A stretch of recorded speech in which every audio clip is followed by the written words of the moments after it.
എല്ലാവർക്കും നമസ്കാരം. പുതിയ വീഡിയോയിലേക്ക് എല്ലാ മാന്യ പ്രേക്ഷകർക്കും സ്വാഗതം. പ്രേക്ഷകർ കാത്തിരിക്കുന്ന 6 സിനിമകളുടെ ഏറ്റവും പുതിയ ബോക്സ് ഓഫീസ് അപ്ഡേറ്റാണ് ഈ വീഡിയോയിലൂടെ പ്രേക്ഷകരിലേക്ക് എത്തിക്കുന്നത്.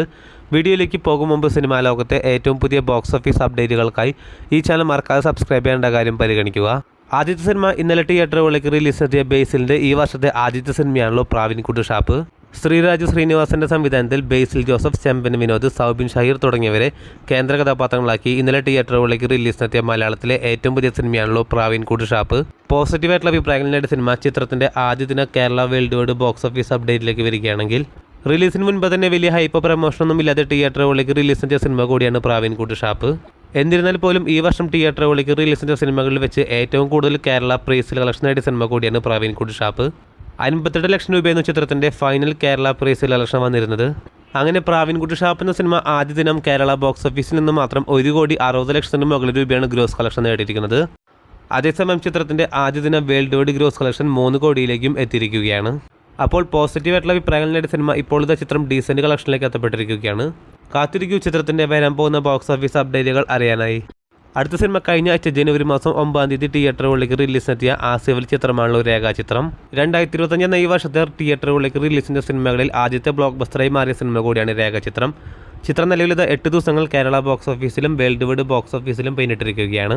8-ാം ദിവസമായി ഇന്നലെ ചിത്രം കേരള ബോക്സ് ഓഫീസിൽ നിന്ന് മാത്രം 1 കോടിയോളം രൂപയാണ് ഗ്രോസ് കളക്ഷൻ നേടിയിരിക്കുന്നത്. അപ്പോൾ ഇന്നലെ റിലീസിന്റെ സിനിമകൾ ചിത്രത്തിന്റെ കളക്ഷനെ കാര്യമായിട്ട് ബാധിച്ചെന്നാണ് നമുക്ക് കാണാൻ സാധിക്കുന്നത്. ഇതോടെ ആദ്യ 8 ദിവസം കൊണ്ട് ചിത്രം കേരള ബോക്സ് ഓഫീസിൽ നിന്നും മാത്രം 16,65,00,000 എത്തിയിരിക്കുകയാണ്. അതേസമയം 8-ാം ദിവസമായി ഇന്നലെ ചിത്രം വേൾഡ് വൈഡ് ബോക്സ് ഓഫീസിൽ 2 കോടിയോളം രൂപ ഗ്രോസ് കളക്ഷൻ നേടിയ സിനിമ ആകെ 8 ദിവസം കൊണ്ട് ചിത്രം വേൾഡ് വൈഡ് ബോക്സ് ഓഫീസിൽ 38,50,00,000 എത്തിയിരിക്കുകയാണ്. ചിത്രം ഈ വീക്കെൻഡോട് തന്നെ വേൾഡ് വൈഡ് ബോക്സ് ഓഫീസിൽ 50 കോടിയിലേക്ക് എത്തപ്പെടുകയാണെങ്കിൽ ആസിഫലൂടെ ഏറ്റവും വേഗത്തിൽ 50 കോടി ക്ലബിൽ കയറുന്ന സിനിമ കൂടിയായി ഇതിനോടകം തന്നെ രേഖാചിത്രം മാറാൻ പോവുകയാണ്. അപ്പോൾ കാത്തിരിക്കൂ ചിത്രത്തിന്റെ ഏറ്റവും പുതിയ ബോക്സ് ഓഫീസ് അപ്ഡേറ്റുകൾ അറിയാനായി. അടുത്ത സിനിമ പൊങ്കൽ പ്രമാണിച്ച് തിയേറ്ററുകളിലേക്ക് റിലീസിനെത്തിയ തെലുങ്കിലെ ഏറ്റവും പുതിയ സിനിമയാണല്ലോ ശങ്കർ സംവിധാനം ചെയ്ത് രാംചരൺ നായകനായെത്തിയ ഗെയിം ചേഞ്ചർ. കഴിഞ്ഞ ആഴ്ച ജനുവരി മാസം 10-ാം തീയതി തിയേറ്ററുകളിലേക്ക് റിലീസിന്റെ സിനിമ നിലവിൽ 7 ദിവസങ്ങൾ ബോക്സ് ഓഫീസിൽ പിന്നിട്ടിരിക്കുകയാണ്. ആദ്യ ദിവസം മുതലേ നെഗറ്റീവായിട്ടുള്ള അഭിപ്രായങ്ങൾ നേടിയ സിനിമ ഇപ്പോൾ ഇതാ ചിത്രത്തിന്റെ ഏറ്റവും പുതിയ ബോക്സ് ഓഫീസ് അപ്ഡേറ്റുകൾ പുറത്തു വരുമ്പോൾ 6 ദിവസം കൊണ്ട് ചിത്രത്തിന്റെ വേൾഡ് വൈഡ് ഗ്രോസ് കളക്ഷൻ 164 കോടിയിലേക്ക് എത്തിയിരിക്കുകയാണ്. അപ്പോൾ 450 കോടി രൂപ ചിത്രം തിയേറ്ററുകളിൽ നിന്ന് നേടിയാൽ മാത്രമേ ചിത്രം ബോക്സ് ഓഫീസിൽ വിജയിക്കുകയുള്ളൂ. ആ ഒരു കളക്ഷനിലേക്ക് എത്തപ്പെടുകയില്ല എന്നുള്ളതും അതുപോലെ തന്നെ ചിത്രത്തിന്റെ തിയേറ്റർ റൈറ്റ്സിന്റെ അടുത്തേക്ക് പോലും ചിത്രത്തിന്റെ കളക്ഷൻ എത്തപ്പെടുകയില്ല എന്നുള്ളതും ഏറെക്കുറെ ഉറപ്പായിരിക്കുകയാണ്. ചിത്രം 1 ഡിസാസ്റ്ററിലേക്കാണ് പോയിരിക്കുന്നത്. കാത്തിരിക്കൂ ചിത്രത്തിന്റെ ഏറ്റവും പുതിയ ബോക്സ് ഓഫീസ് അപ്ഡേറ്റുകൾ അറിയാനായി. അടുത്ത സിനിമയും കഴിഞ്ഞ വെള്ളിയാഴ്ച തിയേറ്ററുകളിലേക്ക് റിലീസെത്തിയ മലയാളത്തിലെ ഏറ്റവും പുതിയ സിനിമയാണല്ലോ എന്ന് സ്വന്തം പുണ്യാളൻ. അർജുൻ അശോകൻ, അനുഷ്ഠ രാജൻ, ബാലു വർഗീസ് എന്നിവരെല്ലാം തന്നെ കേന്ദ്ര കഥാപാത്രങ്ങളായി എത്തിയ സിനിമയ്ക്ക് പോസിറ്റീവായിട്ടുള്ള അഭിപ്രായങ്ങളാണല്ലോ കിട്ടിയിരുന്നത്. നിലവിൽ 7 ദിവസങ്ങൾ ബോക്സ് ഓഫീസിൽ പിന്നിടുന്ന സിനിമ 7 ദിവസമായി ഇന്നലെ ചിത്രം കേരള ബോക്സ് ഓഫീസിൽ നിന്ന് മാത്രം 10 ലക്ഷം രൂപയാണ് ഗ്രോസ് കളക്ഷൻ നേടിയിരിക്കുന്നത്. ഇതോടെ ആദ്യ 7 ദിവസം കൊണ്ട് ചിത്രം കേരള ബോക്സ് ഓഫീസിൽ നിന്നും മാത്രം 2,30,00,000 എത്തിയിരിക്കുകയാണ്.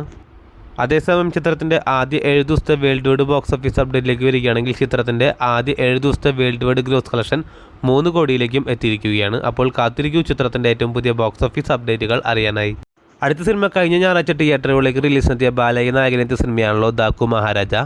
നിലവിൽ 5 ദിവസങ്ങൾ ബോക്സ് ഓഫീസിൽ പിന്നിടുന്ന സിനിമയുടെ ഏറ്റവും പുതിയ ബോക്സ് ഓഫീസ് അപ്ഡേറ്റുകൾ പുറത്തു വരുമ്പോൾ ചിത്രത്തിന്റെ 100 കോടി ക്ലബിൽ കയറിയെന്നുള്ള പോസ്റ്ററിൽ തന്നെ ചിത്രത്തിന്റെ അണിയറ പ്രവർത്തകർ പുറത്തുവിട്ടിരിക്കുകയാണ്. പക്ഷേ ട്രാക്കേഴ്സ് കണക്കുകൾ പ്രകാരം ചിത്രം 4 ദിവസം കൊണ്ട് 89 കോടിയിലേക്ക് മാത്രമേ ചിത്രത്തിന്റെ ഗ്രോസ് കളക്ഷൻ എത്തപ്പെട്ടിട്ടുള്ളൂ. 5-ാം ദിവസമായി ഇന്നലത്തെ കളക്ഷനോടെ ചിത്രം വേൾഡ് വൈഡ് ബോക്സ് ഓഫീസിൽ ട്രാക്കേഴ്സ് കണക്കുകൾ പ്രകാരം 100 കോടിയിലേക്ക് എത്തപ്പെടുന്നതാണ്. അപ്പോൾ മികച്ച കളക്ഷനിലേക്ക് എത്തപ്പെട്ട സിനിമ മികച്ചൊരു വിജയത്തിലേക്കാണ് ചിത്രം പോയിക്കൊണ്ടിരിക്കുന്നത്. കാത്തിരിക്കൂ ചിത്രത്തിന്റെ ഏറ്റവും പുതിയ ബോക്സ് ഓഫീസ് അപ്ഡേറ്റുകൾ അറിയാനായി. അടുത്ത സിനിമ പൊങ്കൽ പ്രമാണിച്ച് കഴിഞ്ഞ ആഴ്ച തിയേറ്ററുകളിലേക്ക് റിലീസിന്റെ തമിഴിലെ ഏറ്റവും പുതിയ സിനിമയാണല്ലോ മദഗജരാജ. നിലവിൽ 5 ദിവസങ്ങൾ ബോക്സ് ഓഫീസിൽ പിന്നിടുന്ന സിനിമയുടെ ആദ്യ 5 ദിവസത്തെ ഒഫീഷ്യലായിട്ടുള്ള ഡീറ്റെയിൽഡ് ബോക്സ് ഓഫീസ് അപ്ഡേറ്റുകൾ പുറത്തു വരുമ്പോൾ തമിഴ്നാട് ബോക്സ് ഓഫീസിൽ ആദ്യ ദിനം 3,10,00,000 ഗ്രോസ് കളക്ഷൻ നേടിയ സിനിമ 2-ാം ദിനം 3,15,00,000, 3-ാം ദിവസം 6,75,00,000, 4-ാം ദിവസം 7,75,00,000 ഗ്രോസ് കളക്ഷൻ നേടിയ സിനിമ. 5-ാം ദിവസമായി ഇന്നലെ ചിത്രം തമിഴ്നാട് ബോക്സ് ഓഫീസിൽ നിന്നും 7 കോടിയോളം രൂപയാണ് ഗ്രോസ് കളക്ഷൻ നേടിയിരിക്കുന്നത്. അങ്ങനെ ആദ്യ 5 ദിവസം കൊണ്ട് ചിത്രം തമിഴ്നാട് ബോക്സ് ഓഫീസിൽ 27,75,00,000 എത്തിയിരിക്കുകയാണ്. ചിത്രത്തിന്റെ ഫൈനൽ വേൾഡ് വൈഡ് കളക്ഷൻ 50 കോടിയിലേക്ക് എത്തപ്പെടുമെന്നാണ് പ്രതീക്ഷിക്കുന്നത്. അപ്പോൾ കാത്തിരിക്കൂ ചിത്രത്തിന്റെ ഏറ്റവും പുതിയ ബോക്സ് ഓഫീസ് അപ്ഡേറ്റുകൾ അറിയാനായി. അതോടൊപ്പം സിനിമാ ലോകത്തെ ഏറ്റവും പുതിയ ബോക്സ് ഓഫീസ് അപ്ഡേറ്റുകൾക്കായി ഈ ചാനൽ മറക്കാതെ സബ്സ്ക്രൈബ് ചെയ്യേണ്ട കാര്യം കൂടി ഒന്ന് പരിഗണിക്കേണ്ടതാണ്. പുതിയ വീഡിയോ ആയിട്ട് വരുന്നവരേക്കും എല്ലാവർക്കും നന്ദി, നമസ്കാരം.